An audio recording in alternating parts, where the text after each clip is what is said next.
स्वागत है आपका हमारे YouTube चैनल सीजीसी क्लासेस में। आज हम क्लास 12th के इंपॉर्टेंट क्वेश्चन के बारे में पढ़ते हैं। एमपी बोर्ड यहाँ पर क्लास 12th का सबसे इंपॉर्टेंट क्वेश्चन है relation between focal length and radius of curvatures.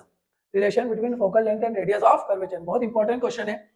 यहाँ पर दो मिरर के लिए कॉन्केव और एक कॉन्वेक्स। तो अपन यहाँ पर कॉन्केव मिरर के लिए करेंगे। आपका इंसिडेंस एंगल क्या है आई, रिफ्लेक्शन एंगल क्या आ गया आर। अब यहाँ पर इंसिडेंस और रिफ्लेक्शन एंगल क्या है, देखो कॉन्केव मिरर है आपका। अब इनफाइनाइट से ये आपका पी से सी प्रिंसिपल एक्सिस है। अब यहाँ पर आपका इनफाइनाइट से जो भी रे आएगी, अपने इंसिडेंट करा पॉइंट बी पे, उसका रिफ्लेक्शन कहां से होकर जाएगा, फोकल। अब पॉइंट सी को बी से ज्वाइन कर दिया तो आपका इंसिडेंस एंगल क्या होगा आई, रिफ्लेक्शन एंगल क्या होगा आर। तो law of reflection point P से पहले अपन ये समझते हैं कि डिस्टेंस कैसे मेजर करेंगे। पॉइंट पी से फोकल लेंथ तक की डिस्टेंस कितनी होगी, माइनस एफ। पॉइंट पी से सेंटर ऑफ कर्वेचर की डिस्टेंस कितनी होगी, माइनस का आर। अब पॉइंट पी से दोनों नेगेटिव डिस्टेंस कैसे मेजर हुई, जो मिरर है, मिरर के लेफ्ट हैंड वाली साइड जितनी भी डिस्टेंस है वो किसमें मेजर कर रहे हैं अपन, नेगेटिव साइड में। पॉजिटिव वाली जितनी भी मेजर करेंगे वो किसमें करेंगे, तभी पोल पॉइंट पी है, पॉइंट पी है पोल है, उससे लेफ्ट हैंड वाली जितनी भी साइन मेजर करेंगे वो किसमें करेंगे अपन, नेगेटिव। और पोल के राइट हैंड वाली जितनी भी अपन मेजर करते हैं डिस्टेंस वो किसमें करते हैं, पॉजिटिव। तो यहाँ पर आप देखते हैं कि ए बी सी ये आपका कौन सा एंगल बना, इंसिडेंस एंगल, और सी बी एफ ये आपका कौन सा एंगल बना, रिफ्लेक्शन एंगल। तो लॉ ऑफ रिफ्लेक्शन आपने पढ़ा होगा, law of reflection, law of reflection. Angle of incidence, angle of incidence या incidence angle, incidence angle is equal to reflection angle, reflection angle. आपका इंसिडेंस एंगल क्या है, ए B सी, और reflection angle क्या है, सी बी एफ। इसको equation क्या दे देंगे अपन, पुट करेंगे फर्स्ट। नेक्स्ट पॉइंट आता है, आपने देखा ए बी और पीसी ये दोनों पैरेलल है और बीसी इसको क्या कर रही है, ज्वाइन कर रही है। इसका मीनिंग क्या हो, ये एंगल और ये एंगल की वैल्यू क्या होगी, इक्वल।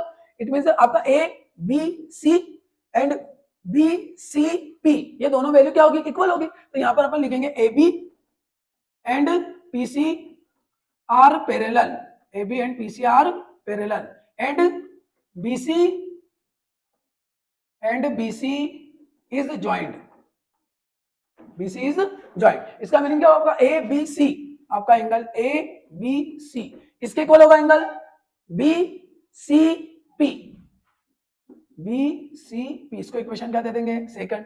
अब आपका देखो इक्वेशन फर्स्ट और इक्वेशन सेकंड के अपन कंपेयर करेंगे तो यहाँ पर एबीसी इक्वल है, एलएचएस इक्वल है, तो आरएचएस भी क्या होगी आपकी equal. From equation first and second, C B F equal to B C P. आपका जो एंगल है सी बी एफ और बी सी पी ये दोनों इक्वल है, मतलब ये एंगल और ये एंगल आपका इक्वल हुआ। तो हमने एक पूरा ट्राइंगल ले लिया, कौन सा ट्राइंगल, बी सी एफ। ये अपना पूरा जो ट्राइंगल है ये आपने क्या ले लिया, बी सी एफ।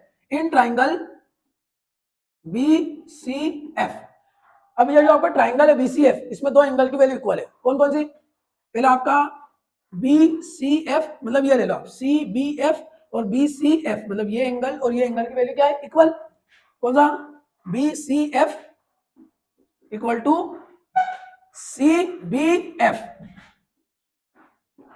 अब आप सभी को मालूम है ये ट्राइंगल के दो एंगल की वैल्यू सम है तो उनकी दो साइड से भी क्या होगी, सम। इसका मीनिंग क्या होगा आपका, ये जो बी एफ है वो किसके इक्वल होगा, सी एफ। मतलब आपका जो सी एफ की वैल्यू है वो किसके इक्वल होगी, बी एफ, इसके इक्वल हो जाएगी, बी एफ के इक्वल होगी।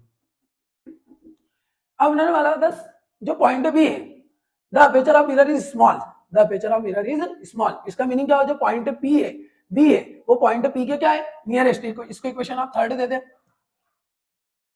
The aperture of mirror, the aperture of mirror is small, the aperture of mirror is small. इसका मीनिंग क्या होगा कि पॉइंट बी, पी के क्या है, nearest, B F is equal to P F. B F की value क्या put करेंगे, पी एफ। इसका इक्वेशन क्या दे देंगे, fourth. From equation third and fourth. अब देखो थर्ड एंड फोर्थ में बी एफ है ना, तो आपकी ये वैल्यू क्या होगी, इक्वल होगी। सी एफ की वैल्यू किसके इक्वल होगी, पी एफ के। तो यहाँ पर अपन क्या लिखेंगे, C F is equal to P F, C F is equal to P F. अब सी एफ, पी से एफ की तो डिस्टेंस है, पी से एफ की डिस्टेंस कितनी है, minus F, but C F की डिस्टेंस नहीं है। तो अपन क्या करेंगे, सी एफ की डिस्टेंस के लिए, सी एफ की डिस्टेंस आपको नहीं दी तो अपन सी एफ में पी एफ को ऐड करेंगे, सी एफ में पी एफ को क्या करेंगे, ऐड। अब यहाँ लिखेंगे अपन P F added both the side, PF added both the side, CF plus PF is equal to PF plus PF, PF plus PF। यहां ध्यान देना, CF plus PF, ये आपका CF और PF टोटल डिस्टेंस कितनी आ गई, PC equal to PF plus PF, total PF कितना आ गया 2PF। PC पॉइंट P से C तक डिस्टेंस कितनी होगी, centre of curvature minus R, point P से F की डिस्टेंस कितनी होगी माइनस F, तो यहाँ जाएगा माइनस 2F, माइनस से माइनस क्या होगा कैंसर, इंटू का 2 कहां चले जाएगा डिवाइड में, तो F इक्वल टू आपका क्या होगा R/2। इसका मीनिंग क्या होगा कि आपकी जो फोकल लेंथ है वो रेडियस ऑफ कर्वेचर की क्या होगी हाफ। आपका ऑब्जेक्टिव भी ये बन सकता है कि आपकी जो फोकल लेंथ है वो रेडियस ऑफ कर्वेचर की क्या होगी हाफ। तो यहाँ उन्होंने समझा relation between focal length and radius of curvature, बहुत इंपॉर्टेंट क्वेश्चन है।